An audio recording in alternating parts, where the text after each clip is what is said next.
नमस्कार मित्रांनो, स्वागत आहे आमच्या यूट्यूब चॅनलवर। तर मित्रांनो, राज्यामध्ये सन 2025 मध्ये राज्यातील अतिवृष्टी असेल, पूर असेल, या आपत्तीमुळे सवलतींसाठी बाधित तालुक्यांची यादी यापूर्वी जाहीर करण्यात आलेली होती, ज्या अंतर्गत 253 तालुक्यांची यादी राज्य सरकारने जाहीर केलेली होती।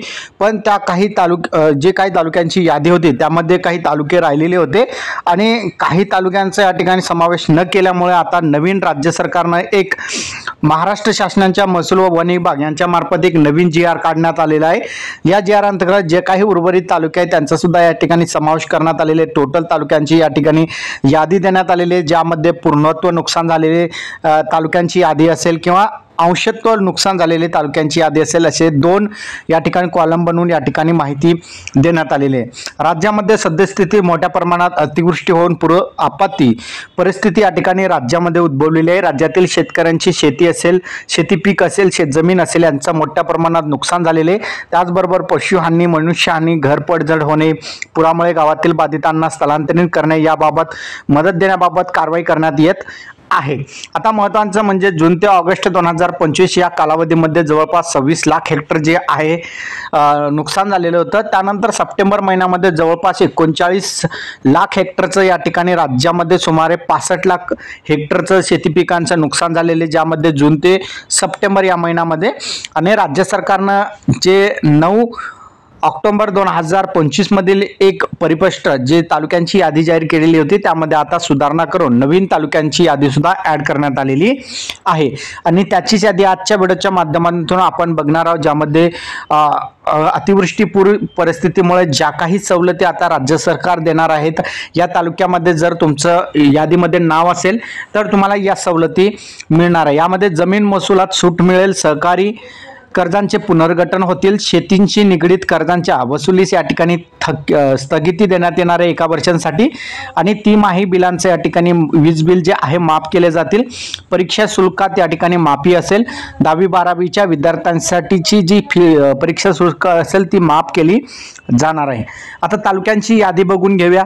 आता तालुक्यामध्ये सर्वात महत्त्वाचा तालुका पहिला आपला तालुका आहे पालघर। यामध्ये पूर्णत्व बाधित तालुके आहेत, ज्यामध्ये संपूर्ण नुकसान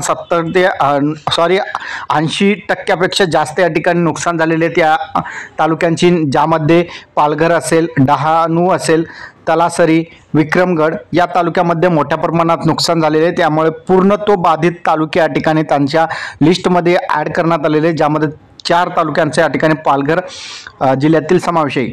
त्यानंतर नाशिक जिल्ह्यातील बघितलं तर नाशिकमधील कळवण, देवळा, इगतपुरी हे 3 तालुके जे आहेत या ठिकाणी अंशतः बाधित तालुके आहेत। त्यानंतर बघितलं तर मालेगाव असेल, निफाड असेल, नांदगाव असेल, सटाणा असेल, दिंडोरी असेल, सुरगाणा, नाशिक, त्र्यंबकेश्वर, पैठण, सिन्नर, चांदवड, येवला या तालुक्यामध्ये जे आहेत 15 तालुके आहेत आणि या 15 बाधित तालुक्यांची यादी या ठिकाणी नाशिक जिल्ह्यातील आहे। त्यानंतर धुळे जिल्ह्यातील अंशतः बाधित तालुक्यामध्ये त्यांचा समावेश करण्यात आलेले, ज्यामध्ये धुळे, साक्री आणि सिंदखेडा या 3 तालुक्यांचं या ठिकाणी नाव देण्यात आलेले आहे। त्यानंतर जळगावमधील पूर्णत्व बाधित आहे, एरडोला, परोळा, धरणगाव, पाचोरा, जामनेर, जळगाव, भडगाव, अमळनेर, रावेर, चाळीसगाव,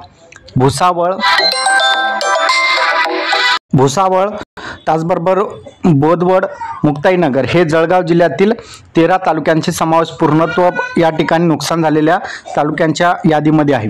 त्यानंतर अहिल्यानगरमधील 3 तालुके पारनेर, संगमनेर आणि अकोले हे अंशतः बाधित तालुक्यामध्ये आहेत आणि त्यानंतर अहिल्यानगर, सेगाव, कर्जत, पाथर्डी, नेवासा, राहाता, श्रीरामपूर, जामखेड, राहुरी, श्रीगोंदा, कोपरगाव अशा 14 तालुक्यांचा या ठिकाणी समावेश करण्यात आलेले आहे। त्यानंतर पुणेमध्ये हवेली आणि इंदापूर या ठिकाणी अंशतः बाधित तालुक्यामध्ये या ठिकाणी 2 तालुके असेल पुणे जिल्ह्यातील। त्यानंतर सोलापूर जिल्ह्यातील पूर्णत्व बाधित तालुक्यामध्ये उत्तर सोलापूर, दक्षिण सोलापूर, बार्शी, अक्कलकोट, पंढरपूर, माहोळ, मंगळवेढा, माळशिरस, माढा, करमाळा, सांगोला अशा 11 तालुक्यांची यादी आहे। त्यानंतर सांगलीमधील बघितलं तर मिरज, वाळवा, शिराळा, पलूस, तासगाव, कवटे महाकाळ, विटा, आटपाडी आणि जत अशा 10 तालुक्यांची यादी आहे। त्यानंतर सातारामधील सातारा, कराड, पाटण, फलटण आणि जावळी अशा तालुक्यांचं जे नाव आहे ते अंशतः बाधित तालुक्यामध्ये ठेवण्यात आलेले आणि त्यानंतर कोरेगाव, खटाव आणि माने हे 3 तालुके जे आहेत पूर्णत्व बाधित तालुक्यामध्ये ठेवण्यात आलेले। सातारा जिल्ह्यातील 8 तालुक्यांचं या ठिकाणी नाव आहे।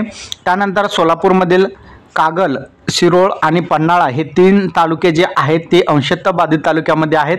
तर उर्वरित जे करवीर, राधानगरी, गगनबावडा, आजरा आणि चंदगड हे 5 जे तालुके आहेत या ठिकाणी पूर्णत्व बाधित तालुक्यामध्ये आहेत आणि एकूण 8 तालुक्यांची नावे आहेत। छत्रपती संभाजीनगरमधील सर्वचे सर्व तालुके जे आहेत पूर्णत्व बाधित तालुक्यामध्ये आहेत, ज्यामध्ये छत्रपती संभाजीनगर, कन्नड, सोयगाव, पैठण, वैजापूर, गंगापूर, खुलताबाद, सिल्लोड आणि फुलंब्री अशा 9 तालुक्यांचा समावेश आहे। त्यानंतर जालनामधील सुद्धा सर्व तालुक्यांची यादी पूर्णत्व बाधित तालुक्यामध्ये आहेत, ज्यामध्ये बदनापूर, घनसावंगी, अंबड, जालना, परतूर, मंठा, भोकरदन आणि जाफराबाद या तालुक्यांची 8 तालुके आहेत। त्यानंतर बघितलं तर बीडमधील सुद्धा पूर्णत्व बाधित तालुक्यामध्ये ठेवण्यात आले, ज्यामध्ये बीड, गेवराई, माजलगाव, केज, अंबेजोगाई, परळी, आष्टी, पाटोदा, शिरूळ, कासार, धारूर आणि वडवणी अशा 11 तालुकेचा समावेश आहे। त्यानंतर लातूरमधील सुद्धा पूर्णत्व बाधित तालुक्यामध्ये ठेवण्यात आलेले, ज्यामध्ये लातूर, औसा, रेणापूर, निलंगा, शिरूर, अनंतपाळ, देवणी आणि त्याचबरोबर उदगीर, जळकोट, अहमदपूर आणि चाकूर अशा 10 तालुक्यांची यादी आहे। त्यानंतर धाराशिवमधील सुद्धा सर्वच्या सर्व तालुक्यांची जी नावे आहेत ते पूर्णत्व बाधित तालुक्यामध्ये ठेवण्यात आलेले, ज्यामध्ये धाराशिव, कळंब, भूम, वाशी, तुळजापूर, लोहरा, परंडा आणि उमरागड अशा 8 तालुक्यांची यादी आहे। त्यानंतर नांदेडमधील कंधार, किनवट, मुदखेड, भोकर, अर्धापूर, माहूर, नांदेड, लोहा, मुखेड, देगलूर, बिलोली, धर्माबाद, नायगाव, हदगाव, हिमायतनगर आणि उमरी अशा जे नांदेड जिल्ह्यातील 16 तालुक्यांची नावे जे आहेत पूर्णत्व बाधित तालुक्यामध्ये आहेत। त्यानंतर परभणी जिल्ह्यातील सर्वच्या सर्व तालुके जे आहेत पूर्णत्व बाधितमध्ये आहेत, ज्यामध्ये पूर्णा, पालम, परभणी, सोनपेठ, जिंतूर, गंगाखेड, शेलू, मानवत, पाथरी अशा 9 तालुक्यांचा समावेश आहे। त्यानंतर हिंगोलीतील 5 तालुक्यांचं या ठिकाणी समावेश करण्यात आलेले। या अगोदर फक्त 3च तालुके होते, आता हिंगोली, औंढा नागनाथ, कळमनुरी, शेनगाव आणि वसमत अशा 5च्या 5 तालुक्यांना पूर्णत्व बाधित तालुक्यामध्ये ठेवण्यात आलेलं आहे। त्यानंतर बघितलं तर बुलढाणामधील नांदुरा आणि संग्रामपूर अशा 2 तालुके जे आहेत अंशतः बाधित तालुक्यामध्ये ठेवण्यात आलेले। उर्वरित सर्व जे आहेत पूर्णत्व बाधित तालुक्यामध्ये ठेवण्यात आलेले, ज्यामध्ये चिखली, सिंदखेड राजा, देऊळगाव राजा, लोणार, शेगाव, मातोळा, त्यानंतर बुलढाणा, खामगाव, मेहकर, मलकापूर, जळगाव, जामोद अशा 13 तालुक्यांची यादी आहे। अमरावतीमधील संपूर्ण जे तालुके आहेत ते पूर्णत्व बाधित तालुक्यामध्ये ठेवण्यात आलेले, ज्यामध्ये अमरावती, भातुकली, चांदूर रेल्वे, नांदगाव, खंडेश्वर, धामणगाव रेल्वे, अचलपुरी, अंजनगाव, सुरजी, तिवसा, धारणे, चिखलदरा, वरुड, मोर्शी, चांदूर बाजार, दर्यापूर अशा 14 तालुक्यांची ही यादी आहे। त्यानंतर अकोलामधील अकोला, पातूर, तेलारा, मूर्तिजापूर, बाळापूर, बार्शी टाकळी अशा 7 तालुक्यांचा समावेश आहे।